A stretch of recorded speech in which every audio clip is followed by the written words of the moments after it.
Hello बच्चों, आज मैं आप लोगों के सामने लेसन नंबर 11 बुलंद भारत की नई तस्वीर नामक पाठ लेके आई हूँ। और पाठ में देखिए भारतवर्ष के महिलाओं के बारे में लिखा हुआ है।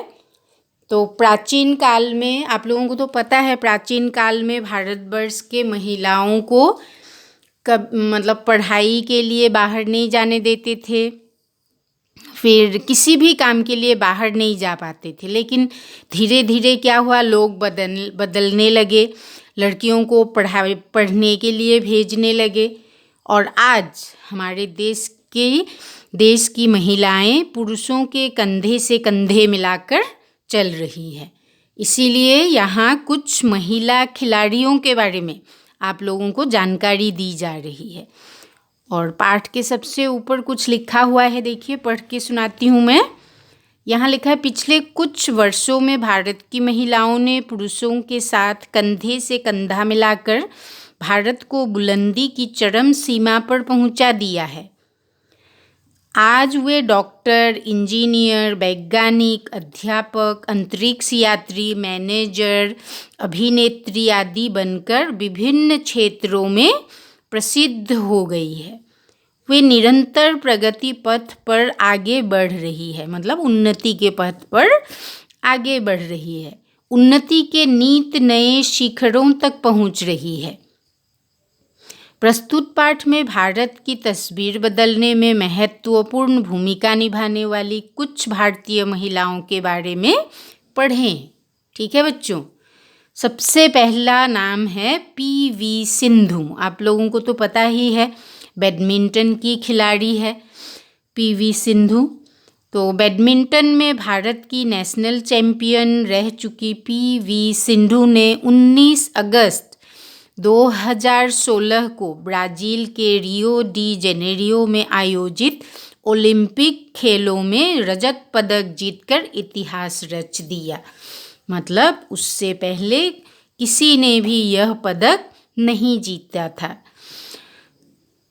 भारत की ओर से ओलंपिक खेलों में महिला एकल बैडमिंटन का रजत पदक जीतने वाली वे पहली खिलाड़ी है। रजत पदक मतलब सिल्वर मेडल। वे पहली महिला रही, इसीलिए कहा जाता है कि इतिहास रच दिया उन्होंने। सिंधु का जन्म हैदराबाद में 5 जुलाई 1995 को हुआ था तथा उनके माता पिता दोनों पेशेवर वॉलीबॉल खिलाड़ी रहे हैं। अपने माता पिता के खेल से भिन्न बैडमिंटन में रुचि उत्पन्न होने का मुख्य कारण प्रसिद्ध बैडमिंटन खिलाड़ी पुलेला गोपीचंद से अत्यंत प्रभावित होना था। मतलब पी.वी. सिंधु पुलेला गोपीचंद से प्रभावित थी। मतलब पुलेला गोपीचंद के खेल से वे प्रभावित हुई थी और गोपीचंद को अपना आदर्श मानने वाली सिंधु ने उन्हें ही अपना कोच बनाया और गोपीचंद बैडमिंटन अकेडमी में ही प्रशिक्षण लेना प्रारंभ किया। मतलब गोपीचंद बैडमिंटन अकेडमी में वे प्रशिक्षण लेने लगी, मतलब शिक्षा लेने लगी बैडमिंटन की।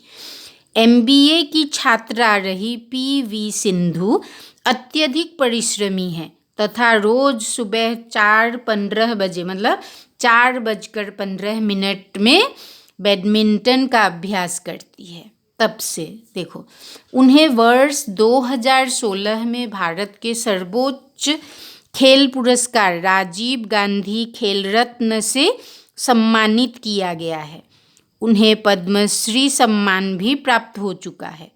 उन्होंने 8 वर्ष की उम्र से ही खेलना प्रारंभ किया और अभी तक अनेक राष्ट्रीय एवं अंतर्राष्ट्रीय खिताब जीत चुकी है। खिताब मतलब उपाधि, सम्मान।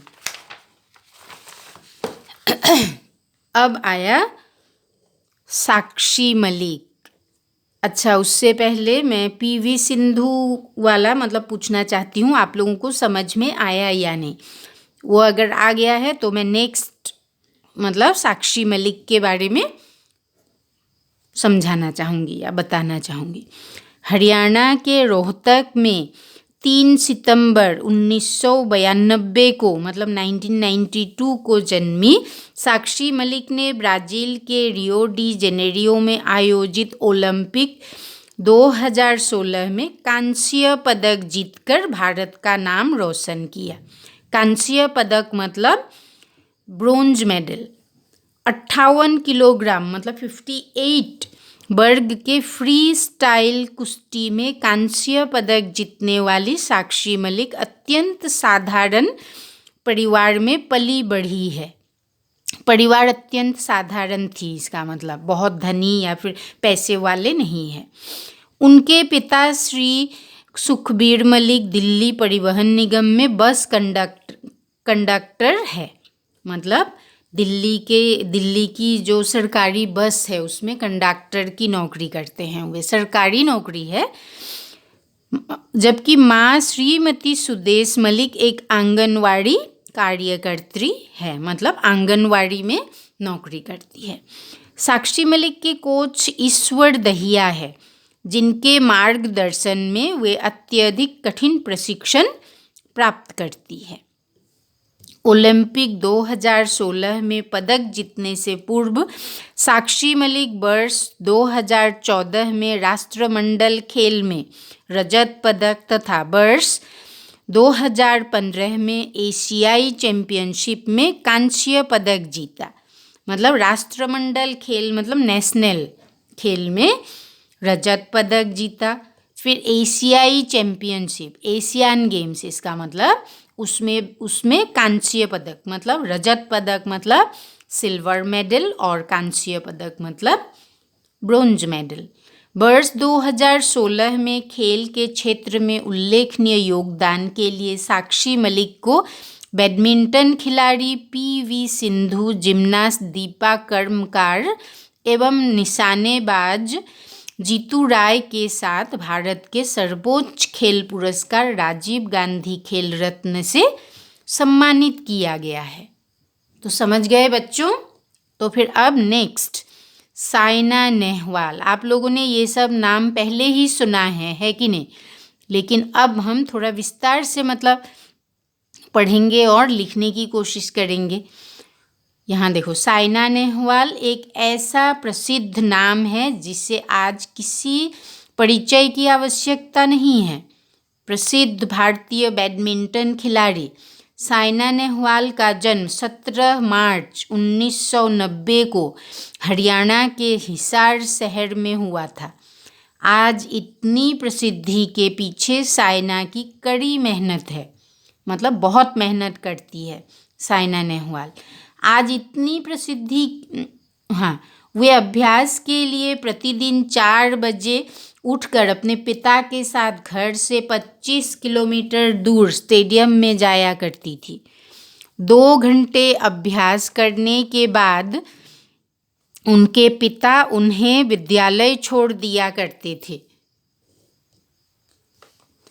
इसके बाद उनके पिता ने स्टेडियम के पास ही घर ले लिया, क्योंकि प्रतिदिन 50 किलोमीटर आना जाना सरल कार्य नहीं था।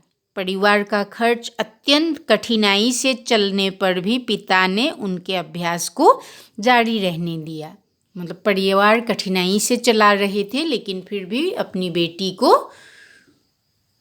बेटी की जो प्रशिक्षण है वो बंद नहीं किया।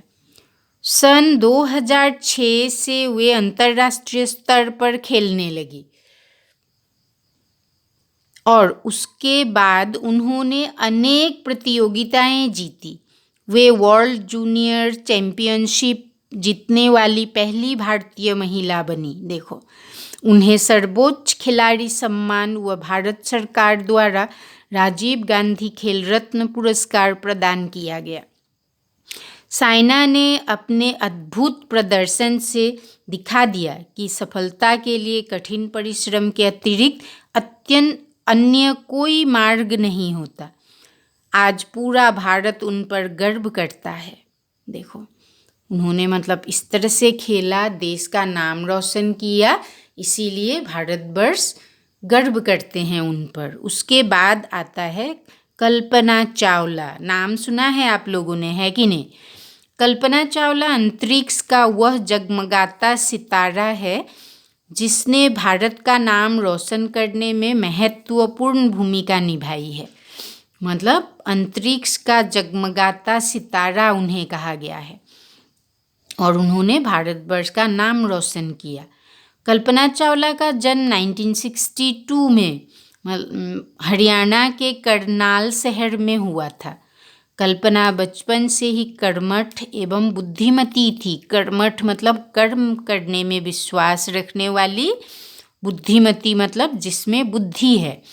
कल्पना की खेलों में भी बहुत रुचि थी, मतलब वह खेलना भी पसंद करती थी। जब वे 11 वर्ष की थी तभी से अपने पिता के साथ फ्लाइंग क्लब जाकर छोटे पुष्पक विमान में उड़ान भरा करती थी। देखो, वे अक्सर कागज़ों पर हवाई जहाज़ का चित्र बनाकर उसमें रंग भरती। नासा के 1 वर्ष के कठिन प्रशिक्षण के बाद वे अभियान विशेषज्ञ बन गई। मतलब नासा के बारे में तो आप लोगों को पता ही है। नासा में उन्होंने 1 साल का प्रशिक्षण लिया और उसके बाद अभियान विशेषज्ञ बन गई, मतलब अंतरिक्ष में जाने योग्य। 19 नवंबर 1997 को, मतलब 1997 को पहली बार उनका अंतरिक्ष यात्रा का सपना साकार हुआ। मतलब पहली बार वे अंतरिक्ष गए। जनवरी 2003 को वे दोबारा अंतरिक्ष यात्रा पर गई। बस यह यात्रा उनके जीवन की अंतिम यात्रा बन गई। अंतरिक्ष यान के वायुमंडल में प्रवेश करते समय एक भयानक दुर्घटना में कल्पना अपने 6 साथियों समेत मृत्यु को प्राप्त हुई। मतलब वहाँ दुर्घटना घटी और मतलब अंतरिक्ष यान को पृथ्वी से अंतरिक्ष तक जाने के लिए वायुमंडल को फाड़ कर, मतलब चीर कर ऊपर जाना पड़ता है। तो उसी समय उस यान में मतलब दुर्घटना घटी और यान की और 6 साथियों के साथ कल्पना मृत्यु को प्राप्त हुई। फरवरी 2003 को अंतरिक्ष के लिए जन्मी कल्पना चावला अंतरिक्ष में ही विलीन हो गई, मतलब मिट गई, वहीं पे मिल गई। उनकी महान उपलब्धियां युगों युगों तक भारतीय बालिकाओं को प्रोत्साहित करती रहेंगी। मतलब उन्हें जो उपलब्धियां प्राप्त हुई, एक्सपीरियंस हुआ, उससे भारतीय बालिकाओं को प्रोत्साहित करेगी, मतलब बनना चाहेगी वैसा भारतीय बालिका, मतलब महिलाएं, लड़कियां। उसके बाद आया बचेंद्री पाल। बचेंद्री पाल का नाम भी आप लोगों ने सुना है। भारतीय पर्वतारोही, मतलब प्रथम महिला पर्वतारोही जो माउंट एवरेस्ट तक गई थी। भारत की जिस महिला के समक्ष माउंट एवरेस्ट छोटा नजर आने लगा, उस महिला का नाम है बचेंद्री पाल। बचेंद्री पाल का जन्म 24 मई 1954 को, मतलब 1954 को उत्तराखंड के उत्तरकाशी में हुआ था। किसी विद्यालय की अध्यापिका बनने की बजाय बचेंद्री ने जब पर्वतारोही बनने का निर्णय लिया, तब उन्हें अपने परिवार व संबंधियों के भारी विरोध का सामना करना पड़ा। देखो, घर वाले, मतलब परिवार के लोग चाहते थे कि बचेंद्री पाल अध्यापिका बने, मतलब शिक्षिका, टीचर बने, लेकिन वे नहीं चाहती थी, वे पर्वतारोही बनना चाहती थी। इसीलिए सबने विरोध किया, लेकिन उन्होंने उनका विरोध किया और वे पर्वतारोही बनकर ही छोड़ा। वे पर्वत पर चढ़े, एवरेस्ट पर चढ़ने वाली पहली भारतीय महिला बनी। पर्वतारोहण का पहला मौका उन्हें स्कूल के सहपाठियों के साथ 12 वर्ष की अल्पावस्था में मिला। अल्पावस्था मतलब कम आयु में, कम उम्र में, सिर्फ 12 वर्ष, 12 ईयर्स ओल्ड थी वे। 1982 में मतलब 1982 में एडवांस कैंप के तौर पर उन्होंने गंगोत्री और रुदुगौड़ा की चढ़ाई पूरी की। 1984 में भारत के चौथे एवरेस्ट अभियान में उन्होंने एवरेस्ट की चोटी पर सफलतापूर्वक कदम रखा और सागरमाथा पर भारत का तिरंगा फहरा दिया। नेपाल के लोग एवरेस्ट की चोटी को सागरमाथा कहते हैं। तो वहाँ जाके उन्होंने क्या किया, तिरंगा फहराया।